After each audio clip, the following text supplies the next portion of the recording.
Gui, a gente tava falando isso aqui ontem, do poderio. Nessa última janela, o Brasil gastou cerca de 1 bilhão no meio do ano, tá? Não pra montar elenco novo do zero, não. 1 bilhão pra reforços.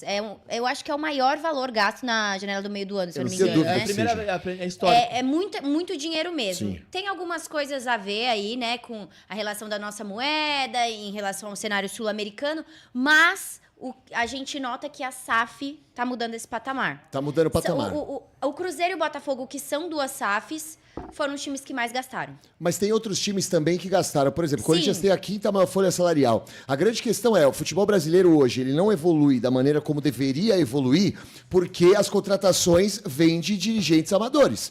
Você pega e vê o valor que um Pedro Raul foi contratado pelo Corinthians. Vários outros jogadores aí, falando de futebol brasileiro, que foram trazidos ou repatriados para o futebol nacional, que são fracos, que só enganam. Então, assim, o dinheiro ele está sendo gasto. Mas até que ponto esse dinheiro está sendo gasto de forma correta? Mas aí que eu ia te perguntar. As SAFs foram as duas que mais gastaram, foram 230 milhões cada um, tá? Sim. O terceiro é o Flamengo com 150, então 130, 170. 100 milhões a menos. Sim. É muita grana. E aí a gente estava conversando aqui. Será que a longo prazo isso vai mudar o cenário brasileiro? E esses jogadores aí, né, Depay, todos esses que o Nino estão falando, vão olhar o futebol brasileiro de um outro nível, porque a gente pode pagar também por isso, porque as SAFs estão investindo aqui. Sim. E talvez melhorar o nosso produto. E aí fica a questão, os times que não são SAF vão ficar para trás? A grande questão é, até quando vão investir no futebol brasileiro?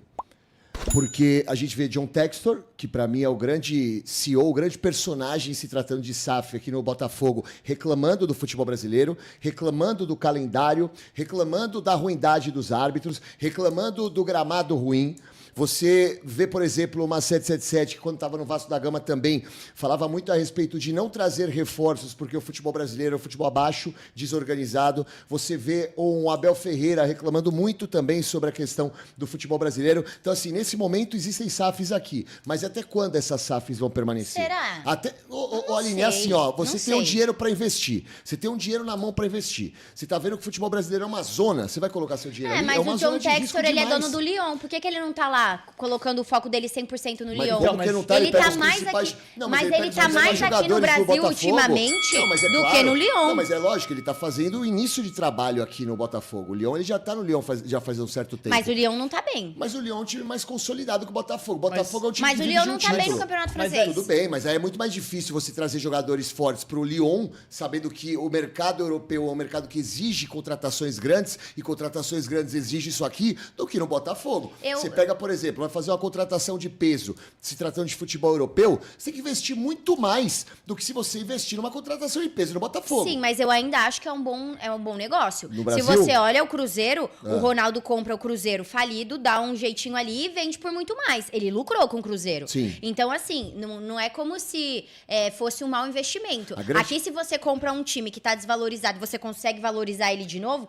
colocar as coisas em dia, é um produto que nunca vai acabar. Mas a grande porque tem questão- sempre gente comprando. A grande questão é, eu penso que um bom comprador, ele compra para vender lá na frente, caso necessário, e para ficar com todos os holofotes em cima dele se tratando de mercado. Se o futebol brasileiro começar a ser um futebol desorganizado, não haver uma evolução, você traz uma SAF aqui para o futebol brasileiro, contrata um clube, os outros países, os outros continentes não estarão olhando para o futebol brasileiro. Por quê? O futebol brasileiro hoje é um futebol zoneado. Existe uma bagunça muito grande aqui, atletas jovens não estão surgindo como surgiam no passado. Então, acho que para a gente pensar em um futebol brasileiro estruturado, e quando eu digo estruturado, não é em relação a gastos, porque o futebol brasileiro gastou muito, como você bem disse, mas gastou mal em muitos momentos. Para a gente pensar no futebol brasileiro estruturado, a gente precisa melhorar muito a condição para que isso aconteça. E da onde vem essa condição? CBF, Federação Paulista, Federação Carioca, Federação Mineira, STJD, pessoas que estão gerindo o futebol. Então tem muita coisa para a gente pensar e se preocupar,